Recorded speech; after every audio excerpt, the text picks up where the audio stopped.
By the time internationally famous sharpshooter Annie Oakley and her manager spouse Frank Butler found themselves on Maryland's Eastern Shore in 1913, they had been on the road with Buffalo Bill's Wild West show for a quarter century and were looking for a rustic retirement sanctuary.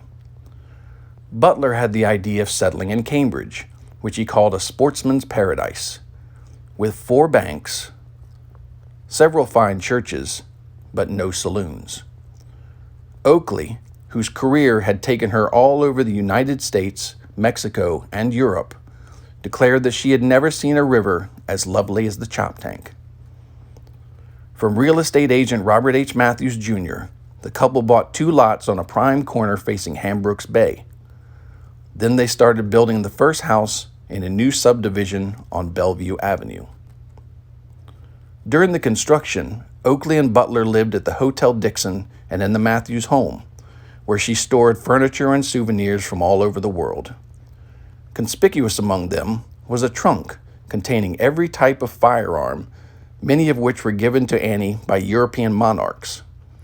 Some of the guns in her collection, said to be the finest in the world, were practically museum pieces. The ever-generous Annie gave several rifles to friends in the area. Long before she was ensconced in her new house, she made friends with the local folk and had taken her place in the community life. The 1.5-story colonial-influenced bungalow featured a garage and a studio apartment.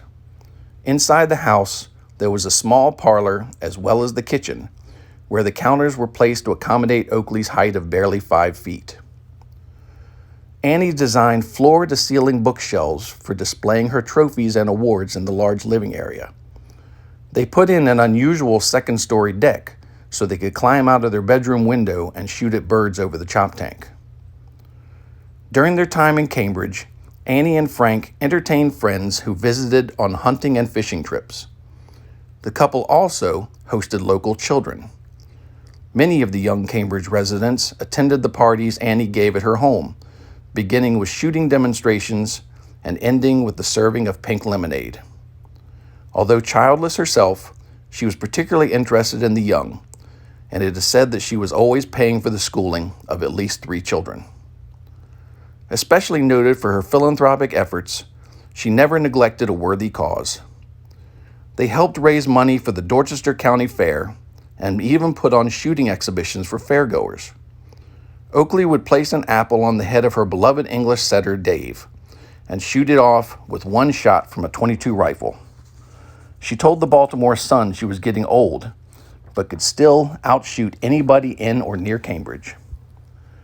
Besides writing many articles for sportsmen's magazines, Oakley completed her first autobiography, Powders I've Used, in 1914. That was the same year she and Frank were joined on Bellevue by her niece, also named Annie.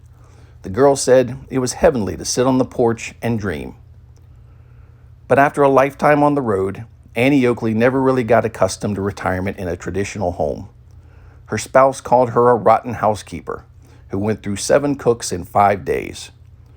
A year after moving into the Cambridge house, Oakley and Butler were too restless to remain still, so they took their niece on a cross-country automobile adventure. In May 1917, they sold the house to Robert L. Hamill for $8,000 and moved to Pinehurst, North Carolina, where Annie started performing once more.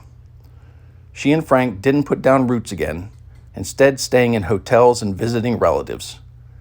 Annie never returned to Cambridge, but until her death in 1926, she continued to correspond with a number of friends there. The Bellevue house is the only surviving property in the U.S. that was either owned or occupied by Annie Oakley as her primary permanent residence.